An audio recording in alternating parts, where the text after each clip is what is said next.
నాకు కావాల్సింది నాగర్ కర్నూలు పార్లమెంట్ స్థానమే. దానికోసం తెలంగాణ రాష్ట్ర ఢిల్లీ అధికార ప్రతినిధిగా రాజీనామా చేయడానికి కూడా నేను సిద్ధమే అంటున్న మల్లు రవి. తెలంగాణ రాష్ట్ర ఢిల్లీ అధికార ప్రతినిధిగా నియమితులైన తర్వాత నాగర్ కర్నూలుకి విచ్చేసిన మల్లు రవి జిల్లా కేంద్రంలోని ప్రజాభవన్ దగ్గర మీడియా సమావేశం ఏర్పాటు చేశారు.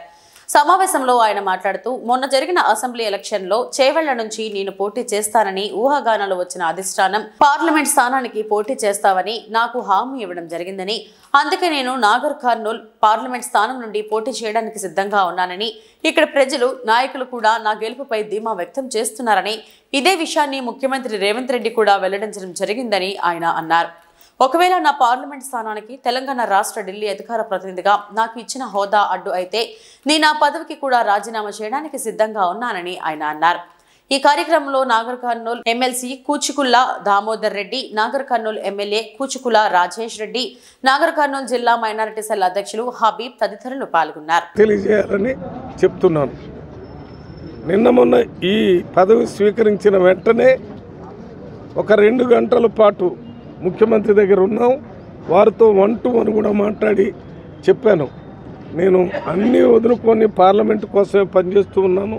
ఇప్పుడు ఇది పనిచేయండి అన్న, దీనివల్ల పార్లమెంట్కి ఏమి నష్టం జరగదు, మీరు పార్లమెంట్ అంతా తిరగండి, దీనివల్ల ఇంకా ప్రజలకు దగ్గర అవుతారని వారు చెప్పడం జరిగింది. దాన్ని దృష్టిలో పెట్టుకొని నేను నిన్న మొన్న అక్కడ ఛార్జ్ తీసుకోగానే మన దామోదర్ రెడ్డి గారు కూడా వచ్చారు, అక్కడ మెగారెడ్డి గారు వచ్చారు, వంశీ చంద్రరెడ్డి వచ్చారు.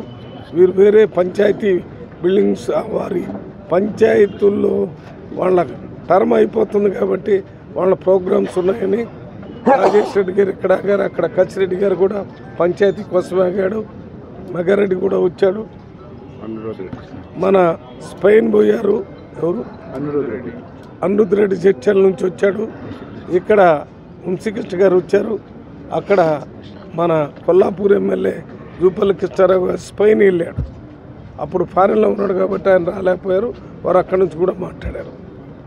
అంటే నేను పోటీ చేస్తాననేటటువంటి దాంట్లో నాకు ఏ రకమైనటువంటి నాకు వద్దు టికెట్ నేను చేయను అనేటటువంటిది కాకుండా, నాకు ఈ ప్రత్యేక ప్రతినిధి ఉన్నా కూడా పనిచేసి ఎంపీగా పోటీ చేస్తానని నేను హైకమాండ్కి చెప్పాను, ఇక్కడ అందరికీ చెప్పాను.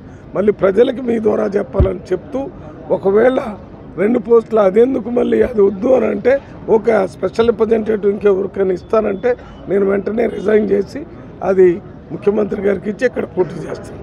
దానికి కూడా సిద్ధంగా ఉన్నానని చెప్పడానికే చెప్తున్నాను.